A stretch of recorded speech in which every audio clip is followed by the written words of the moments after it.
นน้องโจโชคดีเถิดนะงามนอนจากไปแล้วอย่าลืมข้าก่อนจงสังวรว่าข้าห่วงใยโปรดทีเมตตาข้านิดหน่อยหนึ่งจงมองใจข้าให้ซึ้งว่าลงข้าหนึ่งเพียงใดคิดอยากบอกว่าก็เก่งใจเก็บความลับซ่อนเอาไว้ด้วยข้าอายข้าอาย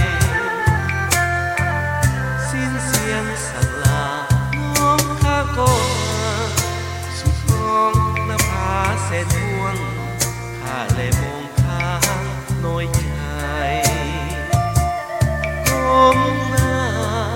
น้ำตาก็ลิ้นตกในหมดทางแล้วที่ข้าจะได้เปิดหัวใจว่าหาแก้วตา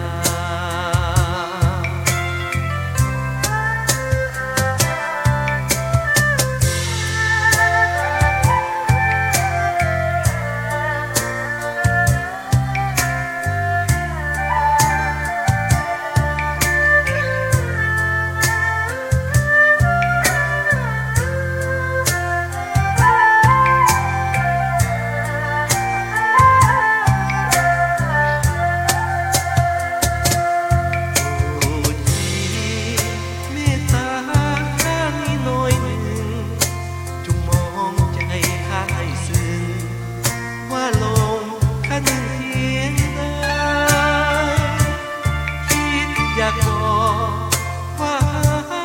ก็เก่งใจเก็บความลับซ่อนเอาไว้ด้วยข้า